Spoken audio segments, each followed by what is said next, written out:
Ladies and gentlemen, welcome to the evening session of the first day of the Amasa Mason Lyman Expo presentations. We're so grateful that you're here. We want you to sit down close, not just to share body heat, but so that you'll be able to hear, because Leo is really soft-spoken, we were just saying.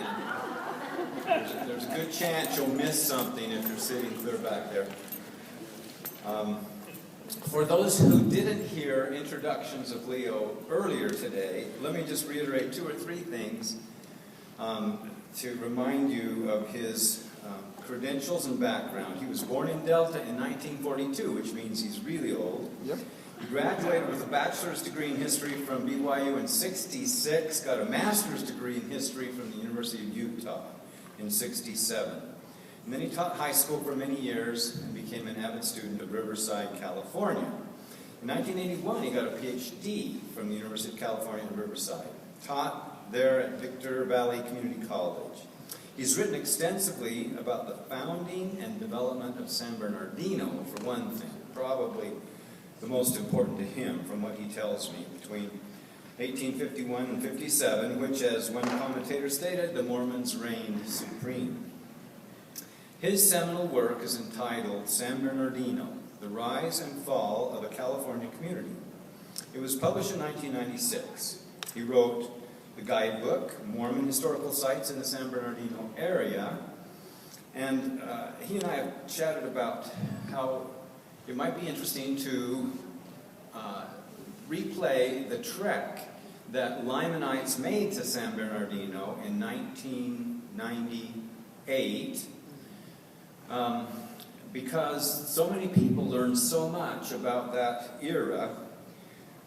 When my daughter was living very near to there, I called him up and got a rundown on what markers to go see, and when I was visiting her once, and he has an incredible memory for everything he's done. So he's been interested in the Spanish Trail, the Southern Route, the Arduous Road, and very strongly interested in Amasa Mason Lyman. Most of you probably know that he wrote the currently definitive book on the history of Amasa Mason Lyman. It was published by University of Utah Press, and is a good read, is well worth reading.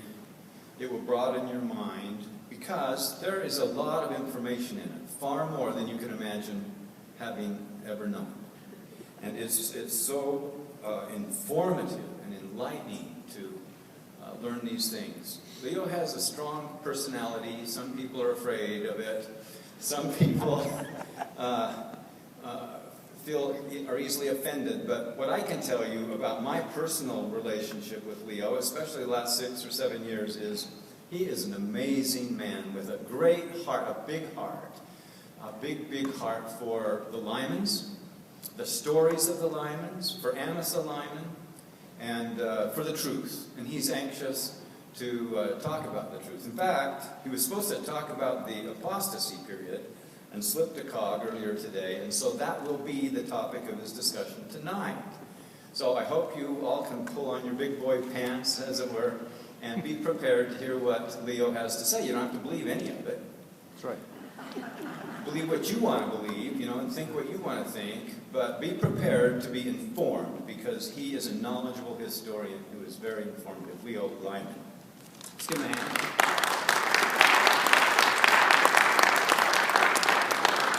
That was all more than kind. Thank you, David. Especially the slipping of the cog. But this is except for Lyman Platt's presentation not very long ago in here, this is about the only session that deals with that touchy subject of the time when he's supposedly an apostate. As was mentioned, the deal I had with the University of Utah was to put a question mark after Amasa Mason Lyman, apostle and apostate. Question mark. And they chickened out on that. And it's still in the text of the book that he was not, but it isn't in the title, and that's unfair. I would have changed the title if I'd have known they were going to be so conscious of old-time orthodoxy that is no longer necessary in the LDS Church. We're starting then with Amasa on his mission, which is 1860 to 62. It was a most significant time. Very few Mormon general authorities had more discourses. Sorry. It's just, it doesn't fit.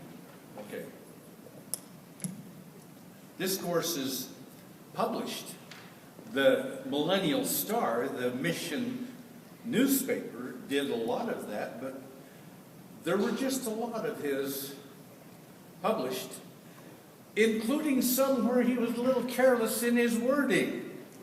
And we'll talk a little bit about some of that. Some say he reverted toward his grandfather, the only dad he ever knew, Perez Mason's Universalist theology. I don't agree with that. He did, in several of the troublesome discourses, Dundee, Scotland, at the end of his mission in 62, he stressed acquisition of knowledge over Christ's atoning sacrifice through the shedding of his own blood.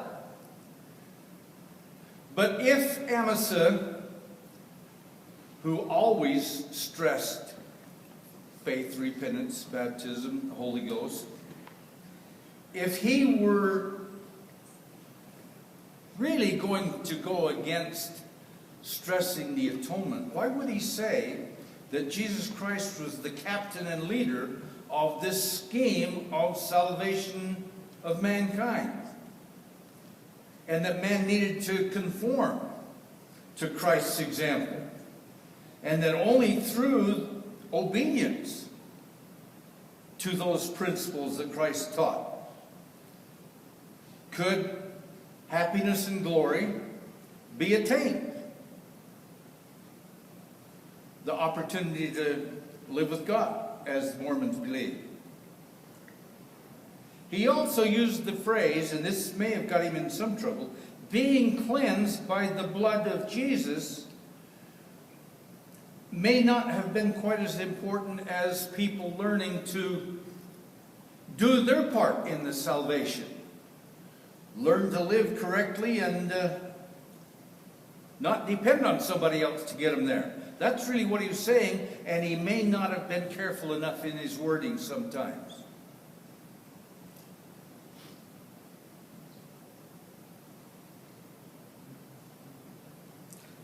It got him in trouble. Partly because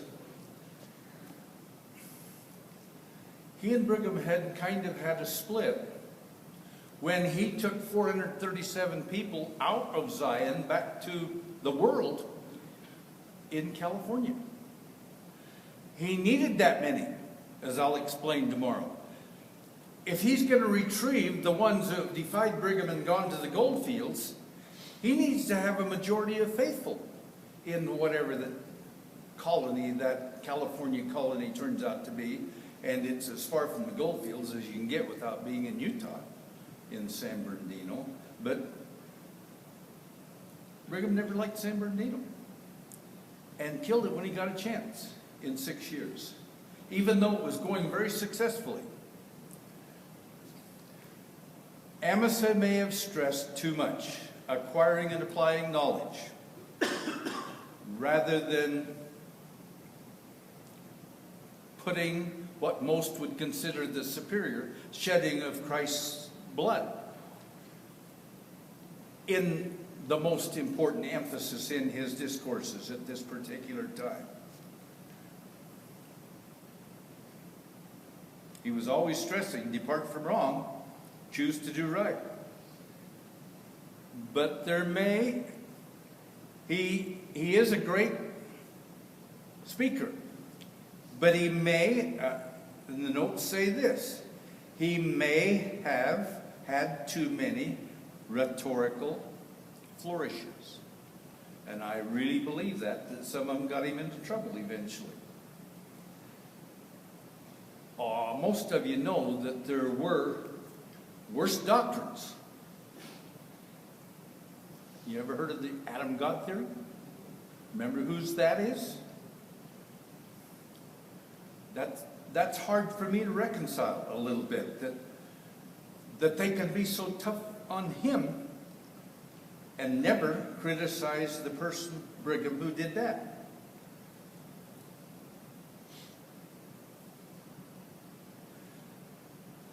That mission was exhausting to Amasa. If you look at his diary, sometimes he's giving a dozen discourses in a week, 4 on a Sunday, plus 2 on Saturday, and others during the week. And he puts a lot into those. Rich is there with him. George Buchanan's with him part of the time, and they're all busy. But he's the one that's the popular speaker.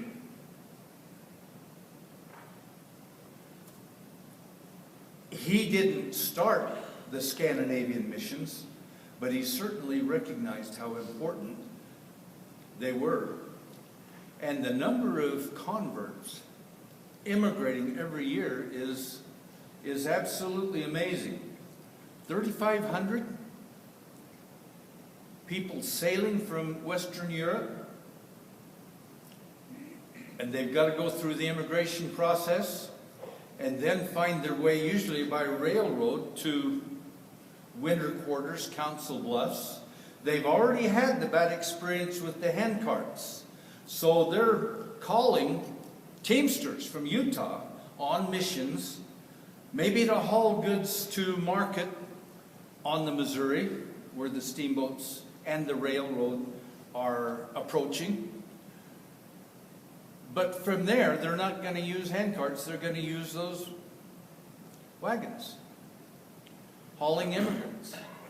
And some of the young men who are ambitious to become polygamists are going to check out some of the new convert women before they get to Utah. And a lot of marriages result from that. But that is part of the process. And Lyman and Rich, George Buchanan stays in Washington, D.C., but they have to supervise a huge process of getting that number, more than most years, 3,500, all the way to Zion.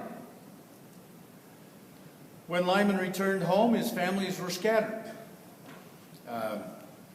Even Aunt Pliny, the later midwife, has an uncle in Davis County, and she's up there part of the time in the Farmington area, where Amasa had once had a farm. The Partridge wives are all in Salt Lake. Somebody said earlier that they went to San Bernardino. I don't think they were ever down there. There were about half in Utah and half in San Bernardino. There was one big house with 4 different apartments, but I don't think Amasa ever had more than 4 wives, maybe 5 different ones at different times in California. There were just as many in Utah. After Lydia, my great-great-grandmother, was married to him as the 3rd Partridge sister in 1853.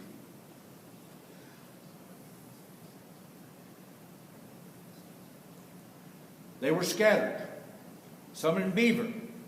Actually, Priscilla Turley, who has been discussed a lot today, was promised a house in Beaver, and the bishop didn't come through, Philo Farnsworth. One of the 3 Philo Farnsworths. One invented TV, didn't it? Another was a mining executive in Frisco. Priscilla lived with her brother in Minersville a little bit, lived with her dad in Beaver. I don't think Amasa ever forgave Farnsworth for not building her that house, and refused to live in Beaver when he came back, even though his first wife was there. And for a while, Brigham told Amasa, choose which town you want to gather your families in. And then maybe when Amasa took too long, Brigham assigned him to Fillmore. And as people have said today, Paulina never went there. She was called by Brigham to stay in Parowan, which meant Amasa was in Parowan quite a lot. Dionysia had one and maybe two sisters. Is Mary Lightner her sister? I don't know that for sure. But they were in the same Relief Society presidency in Beaver for years. In fact, Mary Lightner had petitions against her for even visiting, let alone listening to Amasa when he was an apostate, to have her released as Relief Society president. But she stayed in, and Dionysia was her counselor. And Amasa visited her.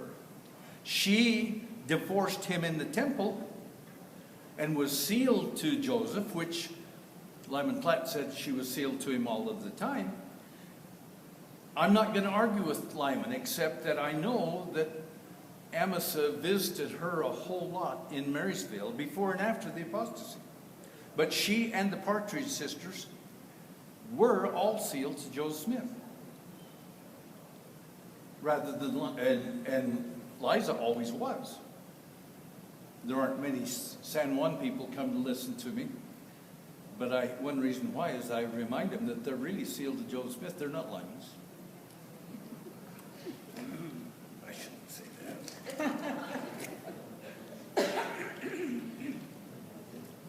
that. Brigham has a really good reason for telling Lyman, gather your families. You can't educate them when they're all spread out. You can help with it if they're in one place. And Dionysia didn't have any children.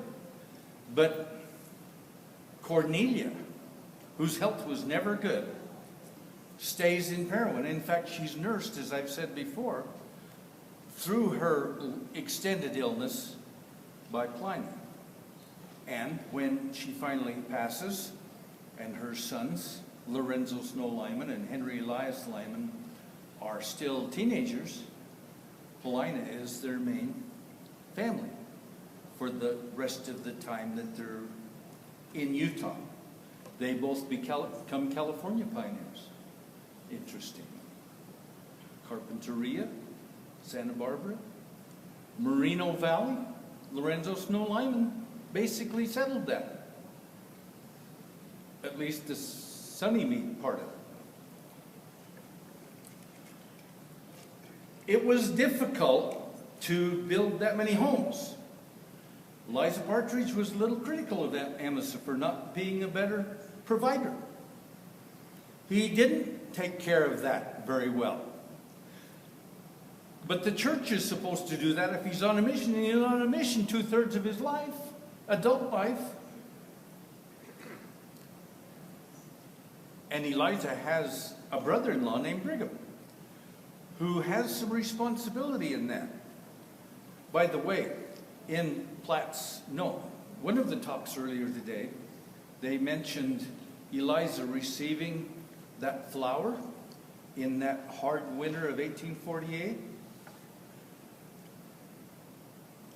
There's a raised relief mural in the Salt Lake City Cemetery to Jane James for being so generous. They were housemates together in Joe Smith's Nauvoo house. There's a picture of that bronze in the Amasa book that I wrote. And I really think it shows some great humanity. And that is a saintly woman. I'm sorry that Eliza said her soul was white. I'm not sure that means it's better than her skin being black. But that's a great story. And I love Jane James and her family for what they did. When Amasa, you know where he was? On a mission to the gold rush to gather tithing. Never heard of that one, some of you. We'll talk about that one tomorrow. Amasa did build the Partridge sisters good houses. Eliza's was 2-story brick in Fillmore. He had to be a fair provider. By the way, he made sure that Priscilla Turley had one fairly early. Do you know where the city park is up on the main street toward Salt Lake City? The land on the right by that city park is Amasa's. Maybe some of you have seen Dwayne's grocery store. That's Dwayne Bartholomew. He tore down Amasa's last house to build his in that area. But Mariah and Priscilla lived in that area. It was a little ways away from where the Partridge women were, but that's a lot of houses to have to build and a lot of families to have to help support. And maybe he should have been a little more self-centered in his economic endeavors. He really should have, I think. But he was the most dedicated missionary I've ever seen, and that's the reason he didn't do it, and he did depend on the priesthood brethren to do better than they sometimes did. Here's the term Amasa. Do you know the semantics of the family? There are those who are distant from this apostate who call him Amasa. The correct pronunciation is Amasa, but his best friends always called him Amasa. You'd be amazed at how many in the next generation were named Amasa if you go back. If you ignore those church historians who have tried to erase him out of the history books. He was extremely popular, and it shows in the name. And I've got 10 cousins whose first name's Lyman. One of them spoke here earlier today, right? Third cousin.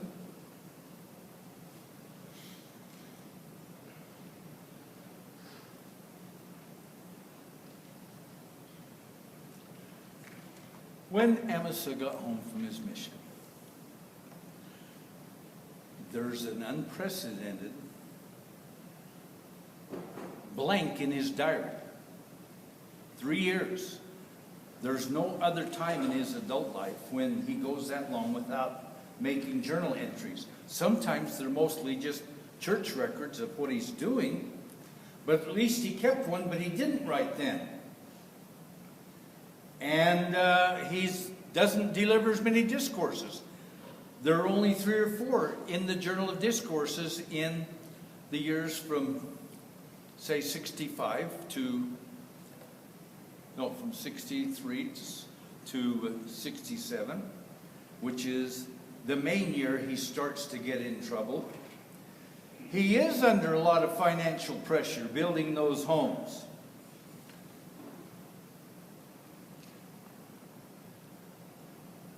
As I said earlier today, he was chosen to speak at the memorial for Abraham Lincoln. He admired Lincoln. I don't know if he ever knew him. He certainly knew Stephen Douglas, Lincoln's rival. I have seen no record that he ever met or conversed with Lincoln, but he gave a most brilliant funeral speech for Lincoln in a meeting that Brigham didn't attend. He didn't like Lincoln at all. He didn't like any federal government officials. And there's some good reason for that, but it's hard to not like Lincoln, I think.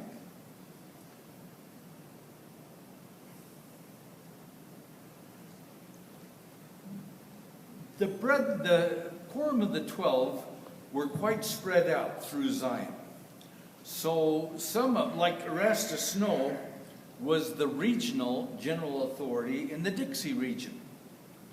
And Amasa was from Beaver or maybe Parowan, at least to Fillmore, certainly to Scipio. There was sometimes one in Nephi, and several of the First Presidency's wives lived in Nephi, so they saw plenty of them. You know where Charles C. Rich ended up and where Lorenzo Snow was in northern Utah, Brigham City. But Lyman functioned in that and spoke considerably in central Utah and had a great deal of influence. When he left the church, he took a whole lot of people with him, for which maybe he'll have to answer. Some of those families never came back.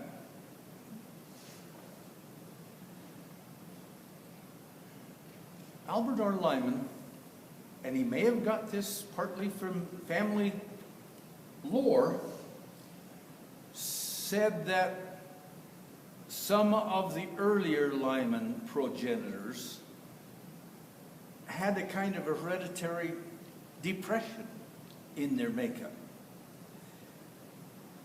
And Albert R. suggested that maybe Amasa did.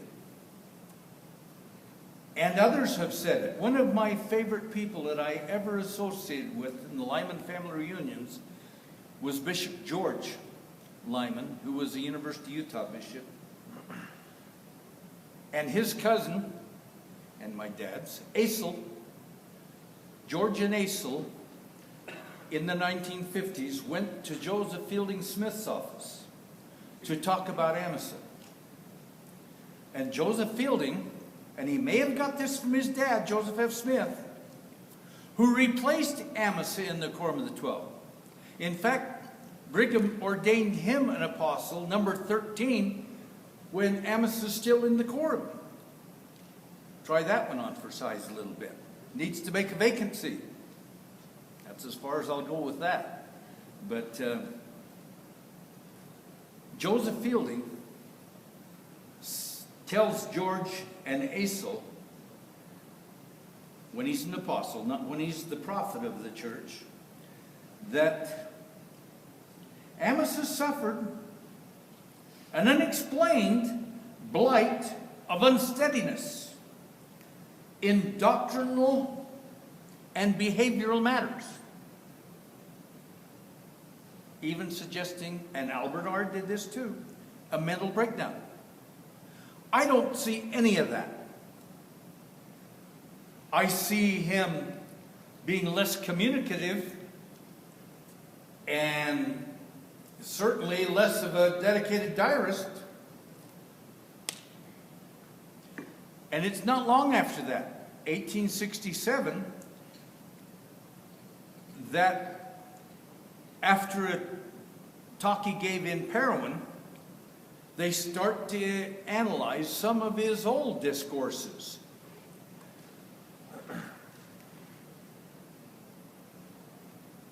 But that year, 67, even after 4 apostles assigned by Brigham to analyze and talk to him, and he sort of recanted, and once in a public conference, Brigham had said from this podium that if he stopped here talking about the atonement, he would be doing the same thing Amasa did, leaving some parts out that should be discussed, and Amasa agreed with him, supposedly. And that was the point that Wilford Woodruff and George Buchanan and 2 other apostles pinned Amasa down on. And for a while he basically went along, but he went back to his old stance. Some Lyman's got a little stubbornness in him that they may have inherited. And he went back to what he had said and said he was going to stick to it. And he lost his apostleship over that. He was not sustained. So they're back to 12 apostles again in 1867. He's still got his church membership. He'll have that another 3 years. And during that year he lost his apostleship, he went to October conference. And he visited Emily Partridge Young, Smith Young, in the Lion House or the Beehive House. He went with Brigham to the Territorial Fair. He even attended the School of the Prophets, which he wouldn't have been able to do without clearance from the First Presidency. But he also met with William Godby and Elias L.T. Harrison, essentially the founders of the Godbyite movement, the new movement, which is probably the most Brigham's biggest challenge in Utah, this new movement. And Amasa is to Godby and Harrison, the intellectual den master of that. The way they describe how they came about organizing this. And Amasa was once head of their Church of Zion, but he was never very enthusiastic about it. And he never mentioned in his diary in the first 6 months that he's announced that he no longer sustains Brigham Young. Now, is that grounds for apostasy, or is that grounds for not getting a temple recommend?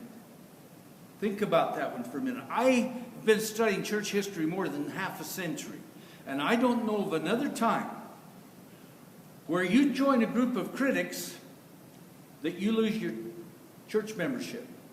But Godby and Harrison and Lyman lost theirs.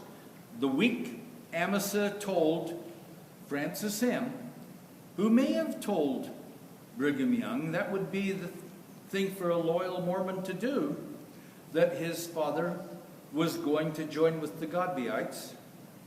And 3 high councilmen visited Amasa, and when they questioned him, he said he no longer sustained Brigham as a prophet. I don't know whether that's an excommunicatable offense or something where you work on somebody and try and get them back on the track. Depends on what time you're in the church. Yes? Would I talk, say? Can you stop and back up just a little bit? Yes. Because Orson High and Orson Pratt and Harley was all disciplined around the same time, and lowered in the forum as well. Back in Nauvoo in Missouri, the 3 brethren you mentioned criticized Joseph and denounced and lost their apostleship temporarily, and all got back. But Brigham Young demoted him, and that's how we got John Taylor and the Both 2 of those, Orson Hyde and Orson Pratt, were senior over Brigham until they lost that seniority in a temporary time out. In fact, when Orson's out, Joseph tells the apostles to ordain Amasa. And then Orson Pratt comes back. Amasa is an apostle number 13, the title of his diary. It's a little confusing, but there was much more active criticism by Hyde and John Marsh and Pratt, and accusations of marital shenanigans in those cases. But it is a gray area. You're absolutely right. And it needs to be studied more. But I don't think that I know of another instance, except those 3 and some of their associates, where sustaining a prophet cost them church membership. And I don't think it would happen now. The home teachers would work with you more, the elders' core ministry would work with you more, but I'm not sure that would happen. But that's just part of the circumstance that Amos is in. Now, say it again. Okay. Yes. I think it's one thing to be a regular member and not sustain as president, but it's unthinkable to me that if an apostle He's lost his apostleship 3 years earlier. but still, That's right. He's got that status. That's a very good point. different situation. That's a very good point. The current apostle said they didn't sustain the president, he would be gone. They do have that status that makes it different. I will concede on that, absolutely. Now, here's the basis of the opposition the way I see it. And you're the only ones. I've never discussed this in the other 2 family reunions I've talked about Amasa in. Do you remember when some newspaper reporter asked Joseph Smith the key to his success, and he said, I teach them correct principles and let them govern themselves? That's what Amasa doesn't think Brigham's allowing. You study Brigham very much, and you're going to see a micromanager. And free agency isn't always present in his decrees and in his practices. And that's exactly what this new movement is about. It's not about criticizing Brigham as a spiritual leader, but he's doing the same thing with politics and economics. And neither Amasa nor the people who are with him believe that everyone has to follow him in all of that. Does that make sense? And that's the basis of Amasa Lyman's apostasy. If there's an apostasy, he does not want to follow or even encourage. And he thinks that it's violating Joseph Smith's principles of free agency. And that may make his apostasy make more sense to you. I don't know. You want to discuss that for a minute? Anybody want to comment on that? Yes. I was just going to say, isn't that what started the doggy out? Was they were just trying to get Brigham Young to look at a different perspective? There were people excommunicated for going to a Gentile store. And that's what they're protesting. Yes. Yes, Al. Well, free agency brings on individuality. Yes. And you really have to make sure you are an individual, even before you use your free agency. So, as a teacher, you understand. I would. And as a woman, I don't think you can ride on anybody else's coattails into the celestial kingdom. If You someone- better make some judgments of your own. If someone does something for me, that's wonderful. They might have done something for me I don't even know about. That's fine. Yeah. But eventually, it's my responsibility to take that and to make sure my own character is purified or helped or whatever. If I'm baptized, I go in the water, I come out, am I a different person? Well, I noticed some people aren't, some people are a little bit. Yeah. But they definitely should do the work. But I'm not sure 10 people following you around and preventing you from sinning will get you to heaven. I don't want to belabor this, but the way I see it after studying Amasa a long time, that's the basis of his, quote, apostasy. Refusing to longer follow Brigham in economic and political. Yes? I think that's true too, but isn't it also true that Gabriel's really big into spiritualism? That's And true. seances and But things like Amasa had been in spiritualism 15 years by then. The whole nation was. There were 6 different brands of spiritualism in San Bernardino. In fact, Francis M. Lyman was saved by a mountain man named John Brown after the priesthood couldn't heal him. And Apostle Francis M. Lyman admitted that, if you look closely. And that's sort of where Amasa started. He was just trying to learn about the other side as Joseph had tried to learn. He didn't have a very good way. Leonard Arrington's one of my favorite people. He said what Amasa said about his spiritualist experiences it wasn't a complimentary statement, something about inanities. And you can't really deny that. In fact, the Godbeites leaders were terrible spiritualist mediums. But Amasa had some great family members that were good spiritualists, mediums. One of them was Plina Phelps. You had a comment. Did Amasa's first wife also believe in spiritualism? Nope. But Aunt Pliny did. And 3 daughters and Lorenzo Snowline. All were acceptable mediums for Amasa at different times. In fact, I read one of the Amasa Lyman book statements where Plina Phelps acted as a medium over 10 times in 1 year for him. And he's not visiting Parowan more than once a month. That's a lot of times in a year. So he's got close family that are involved in that. Gila, one of the daughters, who left William Clayton when he refused to speak to Amasa after he became a Godbeite. She married outside the church, but died within 2 or 3 years. But she was probably his favorite medium. That's enough on that subject. But Brigham told Francis M. Lyman that his dad had been in spiritualism for years. That was not a basis for his relationship with Brigham or the church.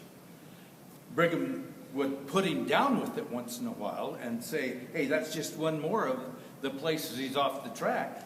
But it wasn't the basis of him losing his apostleship or his church membership. And he certainly got into it more in the last decade of his life than he had ever been before. But he had been involved in it in San Bernardino. That's 1851 to 57.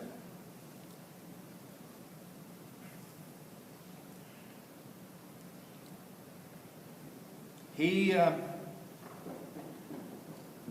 has a lot of people who were heartbroken at his loss.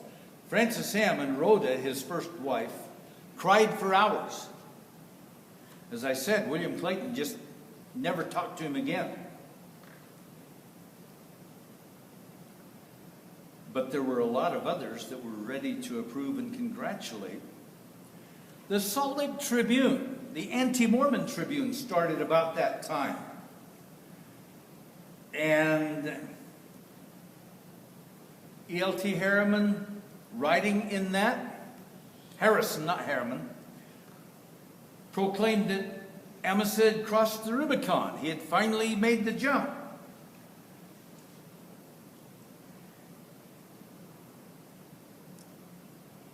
George Q. Cannon, a close associate, former admirer of Amasa, said in General Conference that all who had acted as Lyman had doubtless committed some sin, adultery, or some other crime. He couldn't prove that by any of the men I've mentioned. And Francis M. Lyman knew that very well, and he and his father discussed that. But he doesn't blame Francis M. for staying with the church. Became an apostle a decade later. How many Lyman apostles? 3? 2 of them didn't last. You can't count Faust. He lasted. He spoke here, didn't he? In one of our reunions. And Marion D. Hanks is a Lyman too, and he was one of my favorites.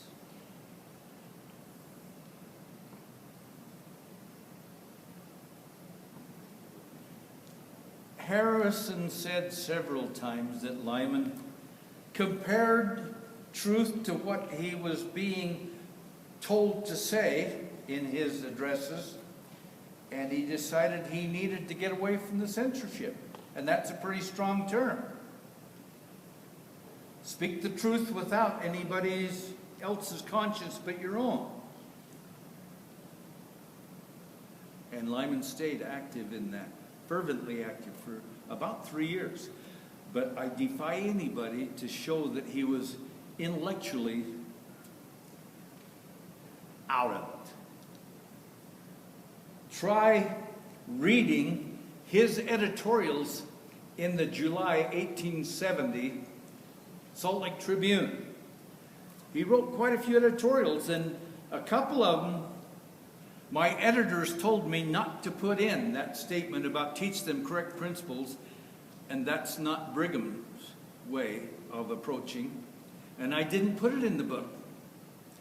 But Amasa put it in his Tribune editorials in July 1870.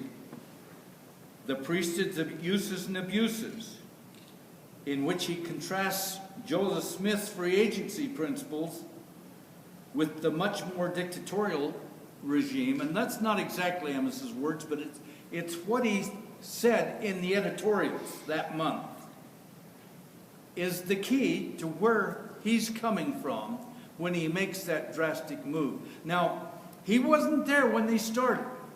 He was in Fillmore. And if you read between the lines, he sensed that it wasn't safe to take the stagecoach alone from Fillmore through Nephi to Provo and Salt Lake. There had been several victims of Port Rockwell found laying out in that area. And Port may not be active at that point, I don't remember, 1870, but Amasa chose to not go then and wait until several of the well-accepted Mormon brethren and their families, or the huntsmen, are traveling to Salt Lake City in May. And several people mentioned, we're glad you got here safely. And that implies that maybe a trip earlier wouldn't have been, and that they had planned on him being there. They chastised him for not coming, but then they understood that it wasn't safe. At least that's the way I read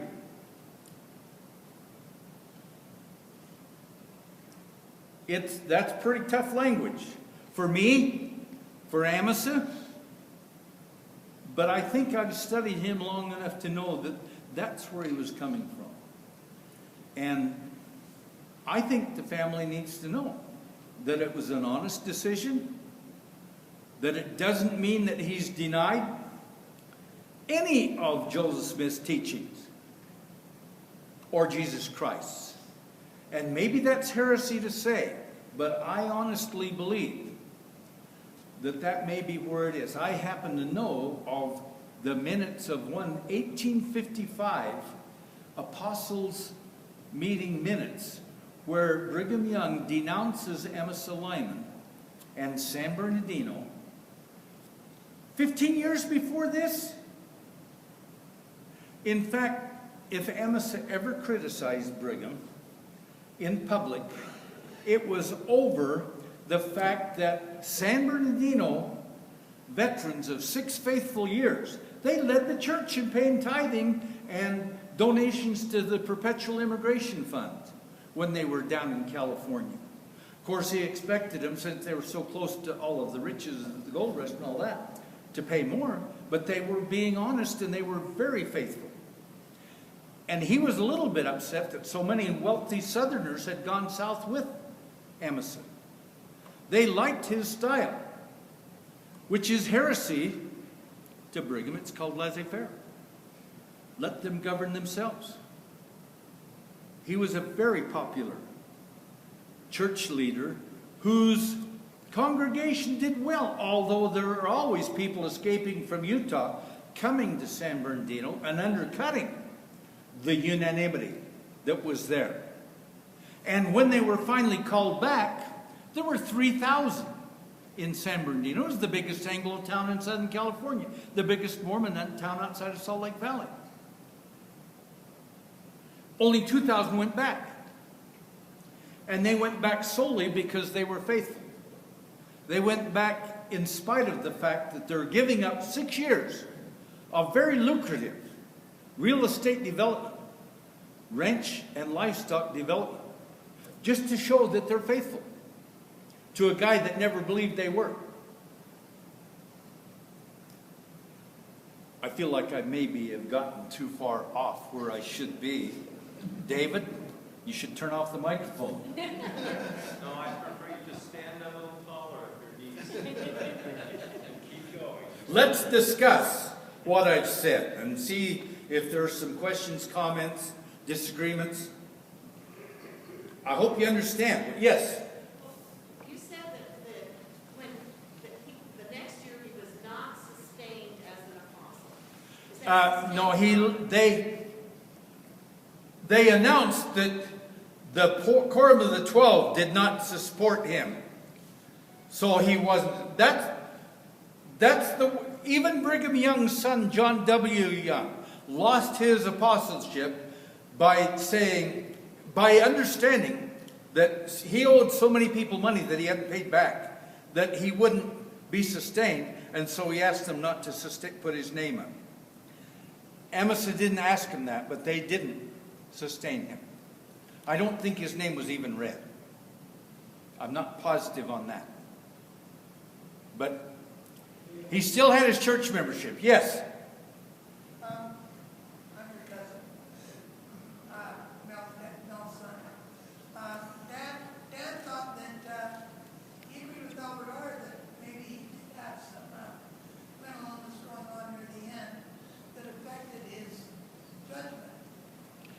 No question, he's stubborn. And his judgment it wasn't diplomatic enough. No question.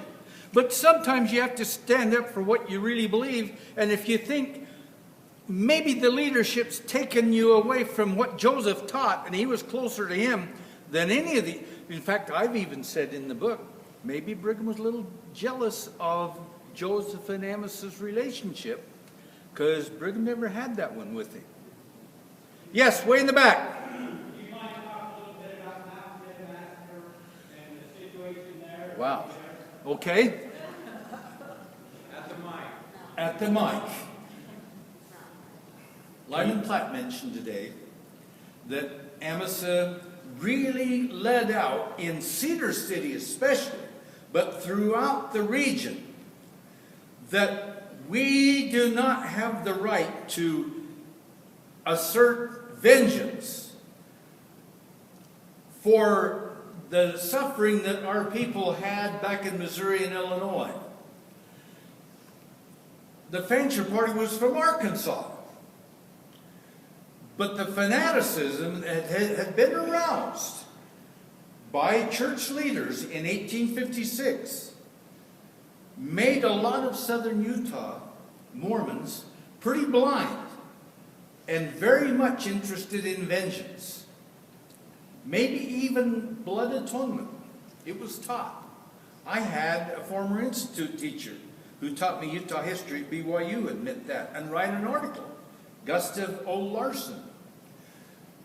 Amasa really was the only general authority that observers, including non-Mormon ones, recorded being critical of the massacre.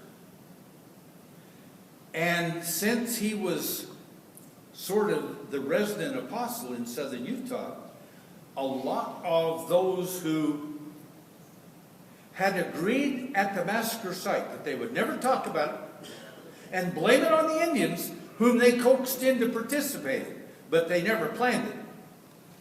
And that worked for 100 years, blaming the Indians, maybe 150. My next book's on Paiutes, and what a white guy's got business writing that, I don't know. But I've hired some Indian editors to keep me straight a little bit. We'll see if that works. I'm not guaranteeing it will. But Amasa listens. He can't forgive them when they confess to him, but he can listen and counsel, and he does that with several dozen of them. And Brigham knows that. And in the book, I suggest that's one of the final breaking points between the two. Brigham is not directly involved. But Brigham sent Jacob Hamlin to tell the Indians that when the army comes, it's going to punish them too, and that is a lie. Maybe you've heard of William McKinnon. He's been studying the Utah War for over half a century, like I've been studying Amasa for half a century. And he's never seen a document where the army thought the Paiutes were guilty of something before Mountain Meadows. When John D. Lee, whom they really trusted, and Isaac Haight and some others talked them, offered them livestock and guns, and got them involved, after which they were blamed. But the rest were to keep it quiet, but it's amazing how many of them apparently talked to Amasa in the next year. And he is, as Lyman Platt said earlier today, teaching in not just leadership meetings, but in public conferences, that is not what we should do as Christians. Exact vengeance or make the judgment on who might be guilty of having mistreated Mormons back in Missouri, where none of the Mountain Meadows victims came from. So that's the best I can do with that. Yeah, and the other thing I was going to say, but Amasa was instrumental in getting John D. Lee taken through the system, and John D. finally took all the responsibility on himself. But it had to be part of that. Part of that was Brigham Young finally stopping defending him because he had lied to Brigham. Amasa was not a good witness. He was not an eyewitness in any way. He was subpoenaed both times, but he never actually testified. And on John D. Lee's, one of his trips north, he stopped in Fillmore and visited with Amasa. And all three, Brigham, John D., and Amasa, died in 1877. But Amasa was in California when the massacre happened. No, he was back. Wait, no, you're right. That's what killed the colony, was the eyewitnesses who went through the massacre field spread news of that down there. Non-Mormon immigrants going through. Amasa and Rich were back. They were going on their mission to Europe. But the colony was still there. That's what gave Brigham the final urge to disband the colony. Yes? While you're on that subject, do you have any thoughts about the possible culpability of Brigham Young for the massacre? No, I don't think you can link him, except that he encouraged Heber J. Grant's father, Jedediah, who really started the Mormon Reformation. And Brigham and others kept that going even after Grant died. And that was the fanaticism that, to me, is one of the main causes.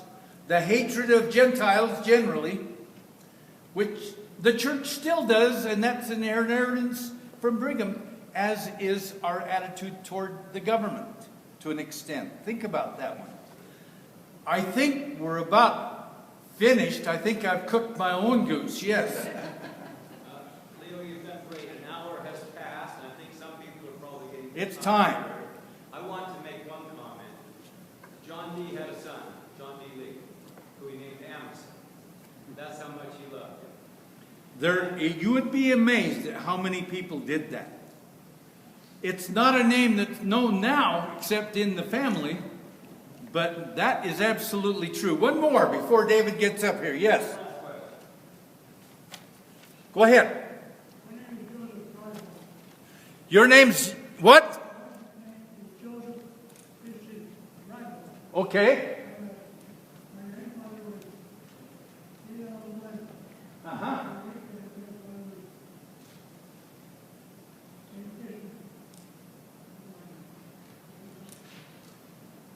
That's great.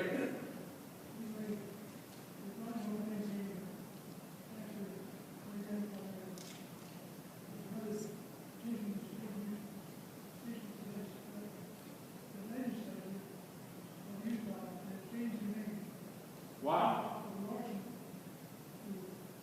Leo, could you repeat what he said? He said that the people in the state legislature changed their name from Larson.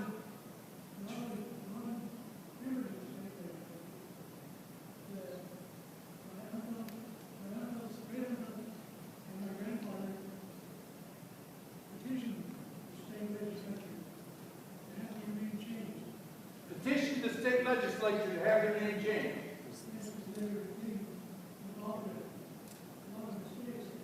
Yeah, we had a church president go to the state legislature of Arizona and plead for them to not name the bridge down at Lee's Ferry after John D. Lee. A church president did that. So there is some hostility toward that, even in the church. I Even have in this the, question. What is the etymology of Amasa? I think it's an Old Testament name, isn't it? Yes. That's all I know. Let's give Leo a hand, everybody. Thank you so much.